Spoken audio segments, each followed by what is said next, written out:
I think probably, this might well open an argument between me and some of you, I think probably that Orwell's greatest achievement was to have been brave enough to say that it would be nice to think this, especially faced as we are with this deadly foe, but that what the communists think is not just a deadly illusion, in other words, a romantic but wrong idea, but it's a poisonous delusion. It is a parody of reality, it's a negation of reality, and it will end up being evil itself.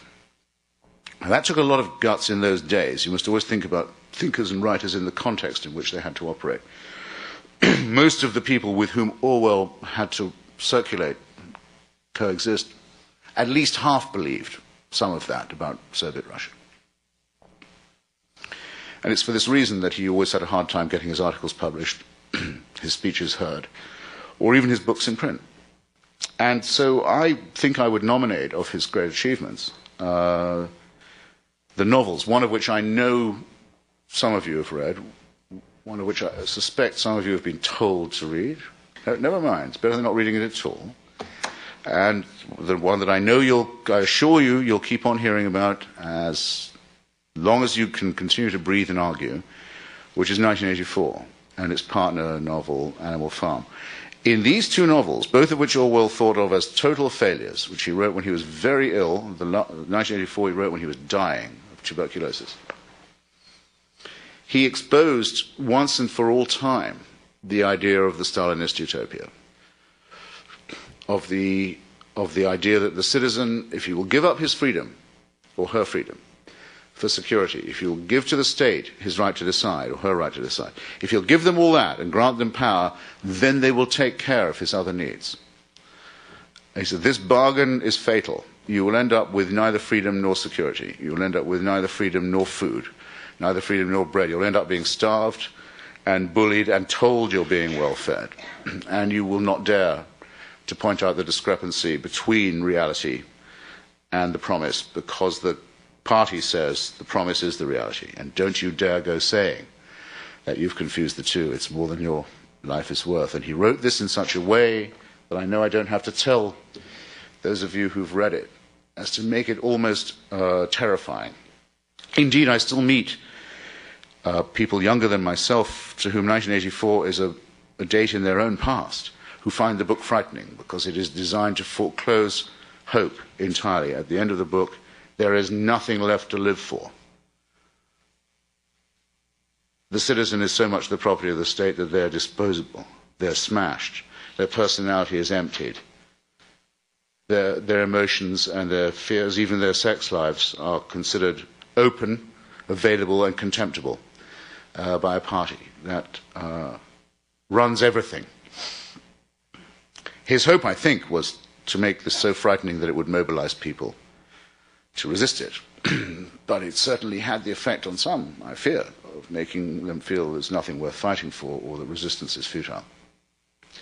I don't know quite how to answer that question. I think I should leave it open to you. Ladies and gentlemen, I probably should ask, since I didn't bring a timepiece, how near I am to trespassing on my time. Very well. Well, I didn't want to speak for very much more than half an hour or 45 minutes, because I imagined that many of you came here to speak as well as to listen, and I promise you I can keep talking, but I think there may come a point where I should invite your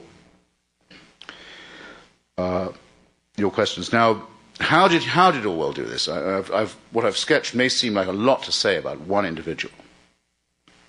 And of course, the last thing he would have wanted would have been to become a plaster saint figure or an object of hagiography. In fact, I'm absolutely certain that had he survived, the thing that would have most surprised him posthumously would have been his success and his fame. As I began by saying, he died young. Actually, he died, well, let me put it like this. He only made it just into the second half of the 20th century. He died in early 1950 at the age of 46. He only just made it in the second half of the last century. That must seem to a lot of you, as it does to me. I was born in 1949, quite a long time ago. In fact, we are about as near to him as he was to Charles Dickens, about whom, by the way, he wrote very well. That's the leap of reverse memory you have to make. But he's still very modern to us. He writes about things we know. He writes about machinery, about modern tyranny, about modern warfare, about modern fear and threat, about psychiatry, about...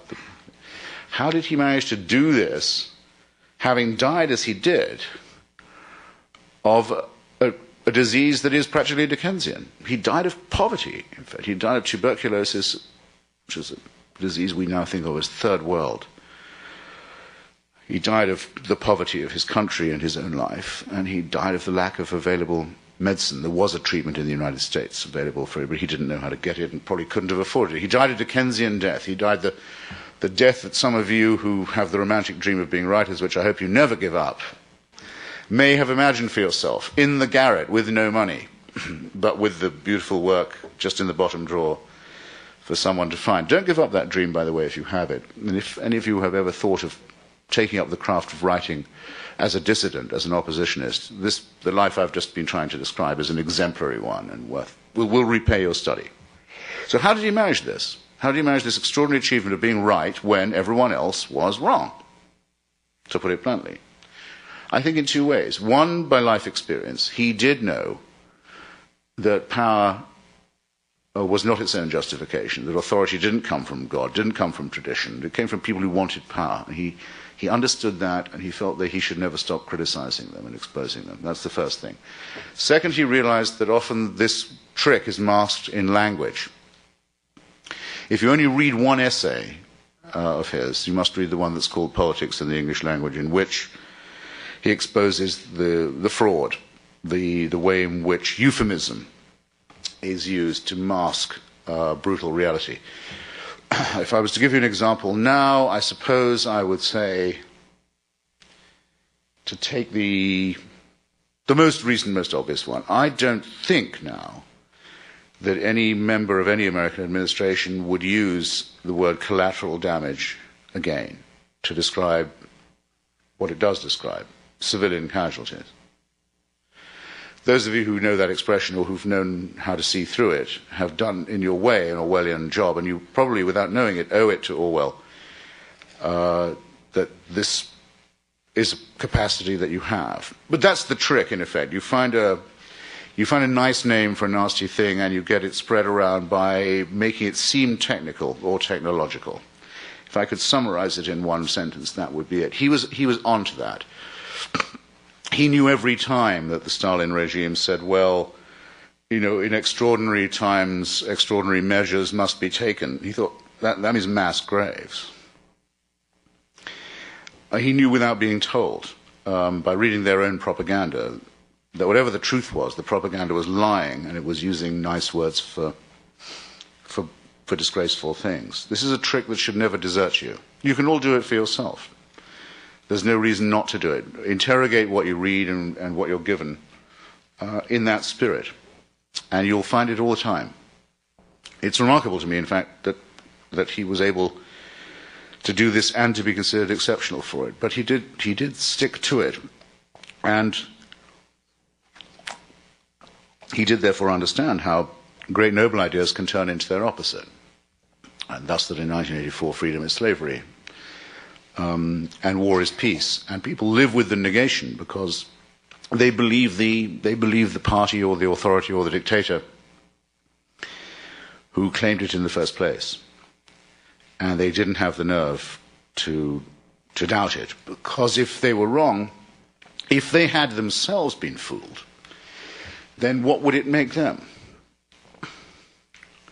I've talked up till now about power, and I think I'll stop at this point and invite your questions by just saying this. Power is only what you allow it to be. Very many people put up with political lying and political illusions and political propaganda because if they were to denounce it, they would have to admit that for many decades they had themselves been fooled, that they had been taken for granted, that they had allowed themselves, so to speak, to be deceived. The con man's work is always done for him by the victim. The victim doesn't want to go to the police and say, I've been conned. I was so stupid that I did this. They don't wish to admit it. So in a subtle and deadly way, the dictator can dirty enough people up to make them all complicit in his rule.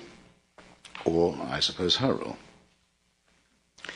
can make them the tortured yet willing, masochistic, complicit element in his own sadistic mania. Now, what you can't necessarily do about power or about authority, you can do for yourselves and your fellow readers and fellow students and fellow citizens. You can resolve not to be a citizen like that. You can resolve not to do the work of power for it.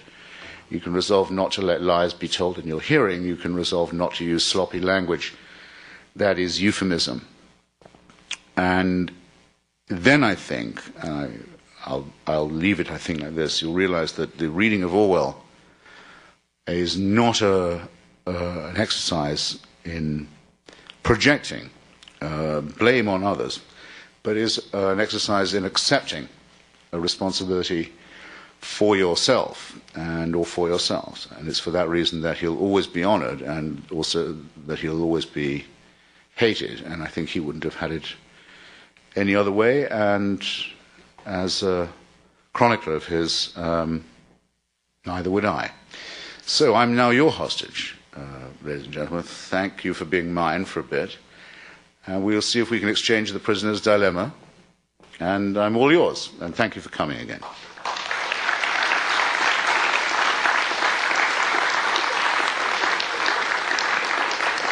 Actually, I meant to say thank you again for coming, but I mean, it comes to the same thing.